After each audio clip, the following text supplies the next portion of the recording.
সুজাতা, আমি ডলি কাকিমা বলছি। বলো। হ্যাঁ, তোমার এখানে আমি ভর্তি হয়ে আমি ভীষণ সুস্থ হয়ে গেছি এবং আমার মেয়ে সোনা সেই জোর করেই তোমার এখানে আমাকে ভর্তি করেছে এবং তুমি আমাকে অনেক সুস্থ করে দিয়েছো। কিন্তু আজকে দেখো কি অবস্থা, আমি পড়ে গিয়ে পড়ে খুব যে একটা লাগো তা লাগেনি। আমি একা উঠে আমি ঘরে যেতে পেরেছি এই যোগার জন্য, বুঝতে পারলে তো? এই যোগা না করলে হয়তো আমি এটা পারতাম না।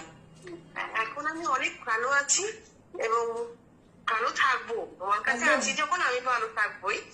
আর আমি একটা কথা বলছি, আমি তোমার মাথায় 2 হাতে আশীর্বাদ করছি, তুমি অনেক বড় হও, অনেক বড় হও, অনেক দূরে যাও তুমি। আর আমাদের সুস্থ রাখো, সবথেকে হচ্ছে বড় কথা হচ্ছে আমাদের সুস্থ রাখো। আমার প্রণাম নিও। আর আমার হ্যাঁ হ্যাঁ, একদম একদম, আমি প্রাণ ভরে তোমার প্রণাম নিলাম। হ্যাঁ, আর আমার জহুরা মা আছে, মায়েরও হাত তোমার মাথায় আমি দিলাম। অনেক অনেক অনেক অনেক বড় পাওনা এটা আমার জন্য। এইটাই হচ্ছে আমার সব থেকে বড়। আর আমার তো 2 হাত আছেই তোমার মাথার উপরে। আর আমি বলতে পারছি না মা, ভালো থাকিস মা। তুমি একদম চিন্তা করো না কাকিমা, এরকম ছোট ছোট জিনিস আসে লাইফে, আবার আমাদের তার মধ্যে থেকে বেরোতে হয়। হ্যাঁ, এটা একদম স্বাভাবিক। কিচ্ছু হয়নি।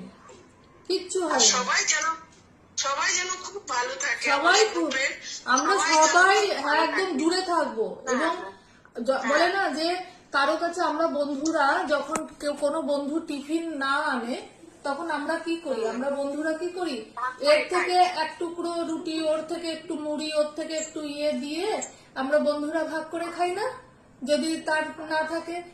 তেমনি কষ্টের সময়তে যখন মানুষের মুখের থেকে হাসি চলে যায়, মনটা খারাপ হয়ে যায়, তখন তার ভালোবাসার দরকার হয়। তো সবার থেকে একটু একটু করে ভালোবাসা আমরা নিয়ে তাকে দেবো, যাতে তার মুখে হাসি এসে যায়।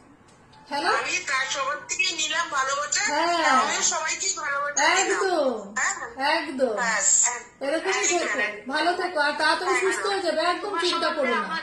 আমাদের গ্রুপে কথা বলার আছে, তুমি ঠিক আছে, হয়ে যাবে। হ্যাঁ হ্যাঁ হ্যাঁ, তুমি বসে আছো তো নাকি এখনই বলে দেবো? না না, বসতে পারবো না গো, তুমি বলে দাও।